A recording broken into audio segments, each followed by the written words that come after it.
اور قائد اعظم کی تحریک پاکستان پہ ہے۔ لیاقت علی خان کی شہادت کے بعد کون اقتدار میں آیا؟ کس نے اقتدار پہ قبضہ کیا؟ ایوب خان نے۔ ایوب خان جب مادر ملت کے خلاف الیکشن میں آیا تو میں نے راول پنڈی کی مری روڈ پہ لوگوں کو ایوب کتا ہائے ہائے کہتا ہوا سنا۔ پھر یحییٰ خان آیا۔ یحییٰ خان نے فوج کو اتنا بدنام کیا کہ ایک فاحشہ عورت کو جنرل رانی کہا دیا۔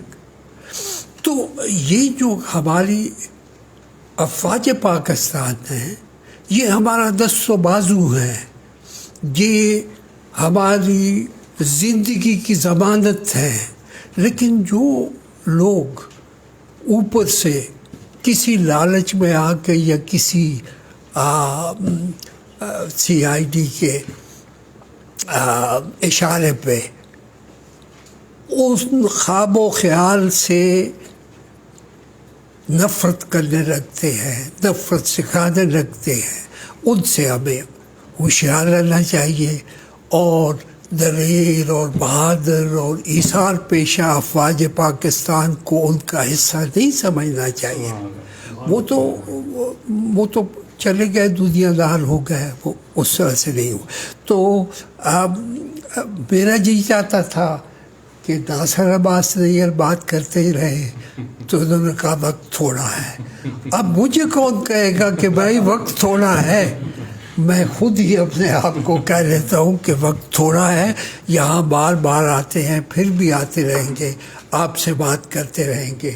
لیکن ایک جملہ جو اقبال نے سیکولرزم اور اسلام کے بارے میں کوٹ کیا ہے، ایک فرینچ اوریجن کے جرمن سکالر کا، وہ ہے اسلام has secularized religion۔ تو ہمیں یہ نہ بھولنا چاہیے کہ یہ ریلیجن اور سیکولرزم الگ الگ چیزیں نہیں ہیں۔ اس ریلیجن اور سیکولرزم پہ مجھے پھر حضور کی ایک بات یاد آ جاتی ہے، اس میں ختم کرتا ہوں کہ ایک بہت ہی متقی قسم کا صحابی تھا، وہ کو 7-8 دن نہیں آیا، تو حضور نے پوچھا کہ بھائی خیریت ہے، وہ کہیں بیمار تو نہیں، کیا مسئلہ ہے؟ تو پتہ چلا وہ جو بڑا نیک ہو گیا ہے۔ کیسے؟ وہ تو جی گھر بار چھوڑ کے مسجد میں ہے رات دن اور روزے سے رہتا ہے، ہر روز، رمضان شریف نہیں ہے پھر بھی۔ تو حضور نے کہا کہ اسے بلاؤ اسی وقت۔ وہ بلایا گیا تو انہوں نے کہا یہ کیا کر رہے ہو؟ تمہارے خاندان کا، بال بچوں کا کون ذمہ دار ہوگا؟ اور یہ جو تم کیا سمجھتے ہو کیا کر رہے ہو کہ یہ عبادت؟ تو انہوں نے کہا یہ عبادت نہیں ہے۔ تو ان کی نصیحت سن کے اس نے کہا کہ میں پھر حضور شام کو روزہ افطار کر کے پھر گھر چلا جاؤں گا۔ انہوں نے کہا نہیں، ابھی توڑو روزہ اور ابھی جاؤ اپنے گھر بچوں کے پاس۔ تو وہی فرینچ اسکالر، اسلام ہے سیکولرائز ریلیجن، تو سیکولرزم بھی دین کا ایک حصہ ہے، اسے ہمیں الگ نہیں کرنا چاہیے اس سے۔ بس صرف یہ ہے کہ سیکولرزم جو ہے وہ دین کی روشنی سے نکلی ہوئی سیکولرزم ہو۔ تو بہت بہت شکریہ آپ لوگوں کا کہ آپ نے میری سمع خراشی بھی برداشت کی، اور میں دل سے شکریہ ادا کرتا ہوں ناصر عباس نیر صاحب کا کہ یہ واحد لکھنے والے ہمارے ایسے ہیں کہ جو پاکستان کے درد کے ساتھ سمجھتے ہیں کہ ہماری آنے والی نسلیں اور ہم آج کل کے لکھنے والے بھی دنیا کے ادب سے غافل نہ ہو جائے، ناشناس نہ ہو جائے۔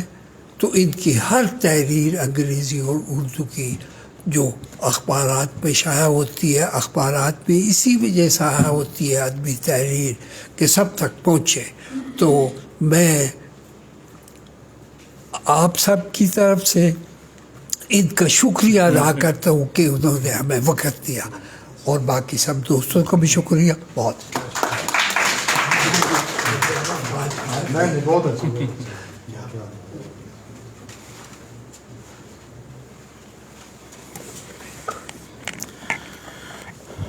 ہم الحمد اسلامک یونیورسٹی کی انتظامیہ کی جانب سے خصوصاً professor Aqeel Ahmad director campus, professor Talha Javed registrar Alhamd university, تمام معزز مہمانوں کا بار دیگر شکریہ ادا کرتے ہیں، بالخصوص پروفیسر فتح محمد ملک صاحب کا، جناب ڈاکٹر ناصر عباس نیئر صاحب کا، ڈاکٹر عابد سیال صاحب کا، ڈاکٹر یاسین آفاقی صاحب کا، اور اپنے بہت ہی عزیز رفقائے کرام ڈاکٹر ارشف کمال اور ڈاکٹر عارف فرحات صاحب کا. آپ لوگوں کا بہت شکریہ. بہت انتظار آپ کو کرنا پڑا، لیکن بہت سنجیدگی سے، توجہ سے آپ نے یہ ساری کانفرنس سماعت فرمائی. امید ہے اس سے یہ آپ کے لیے بہت بینیفیشل رہی ہوگی. اب ہم ایک گروپ فوٹو بنائیں گے مہمانوں کے ساتھ، اور اس کے بعد اس کا اختتام کریں گے.